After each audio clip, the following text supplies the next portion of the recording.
Traffic সামলানো কোনো ব্যাপার নয় তার কাছে। ৯ বছর ধরে কালচিনির মতো ব্যস্ততম রুটে ট্রাফিক সামলাচ্ছেন একা হাতে ডুয়ার্স রত্ন সীমা ভুজেল। আমাকে ট্রাফিক ডিউটি কোনো অসুবিধা লাগে না, কোনো হাট লাগে না। ট্রাফিক ইজ হাট, লেকিন আমাকে হাট লাগবে না। ট্রাফিক যত ভালো করে চললে, সামালে সিঙ্গেল ফলো যদি করে চলে, কোনোদিন অ্যাক্সিডেন্টটা হবে না। ট্রাফিক পুলিশের দায়িত্ব নিতে রাজি হন না অধিকাংশ মহিলা পুলিশ কর্মী, কারণ রোদ ঝড় কুয়াশা উপেক্ষা করে সামলাতে হয় ট্রাফিকের মতো গুরুদায়িত্ব। সেই স্থানে দাঁড়িয়ে পুলিশ কর্মী হয়ে এগিয়ে আসেন কালচিনির ব্যস্ততম রুটের ট্রাফিকের দায়িত্ব সামলাতে সীমা ভুজেল।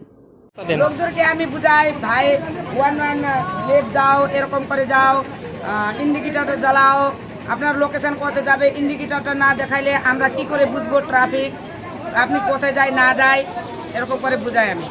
তাকে সাহায্য করতে রয়েছেন দুজন সিভিক ভলেন্টিয়ার, কিন্তু সকাল ও বিকেলের ব্যস্ততম সময়ে ট্রাফিক কন্ট্রোল নিজেই রাস্তায় দাঁড়িয়ে করেন সীমা ভুজেল।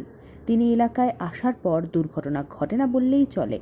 হাতে লাঠি ও মুখে বাঁশি নিয়ে গাড়ি চালকদের দেখিয়ে দেন রাস্তায় চলার ধরন। ট্রাফিক সামলাতে গিয়ে লাঠি দিয়ে নানান কেরামতি দেখান তিনি, যা দেখতে পছন্দ করেন গাড়ির চালক ও পথচারীরা। এই বিষয়ে ট্রাফিক পুলিশ সীমা ভুজেল জানান, রাস্তায় অনেক নতুন গাড়ি ও বাইক চালক থাকেন, ভুলটা তারা করবেন সেটাই স্বাভাবিক। তাদের সঠিক রাস্তায় আনতে লাঠি হাতে কেরামতিগুলি দেখাতেই হয়। ট্রাফিক সিগন্যাল দেখাতে হয়, ইন্ডিকেটর জ্বালিয়ে গাড়ি চলার পরামর্শ দিতে হয়। তিনি গর্বের সঙ্গে বলেন, তিনি দায়িত্ব নেওয়ার পর এলাকায় কোনো দুর্ঘটনা ঘটেনি। কালচিনির এই রাস্তা ধরেই যেতে হয় রাজাভাতখাওয়া, আলিপুরদুয়ার, হাসিমারা, জয়গা। বাস, যাত্রীবাহী গাড়ি, বাইক এবং পণ্যবাহী গাড়ি সবই এই রাস্তা ধরেই চলাচল করে।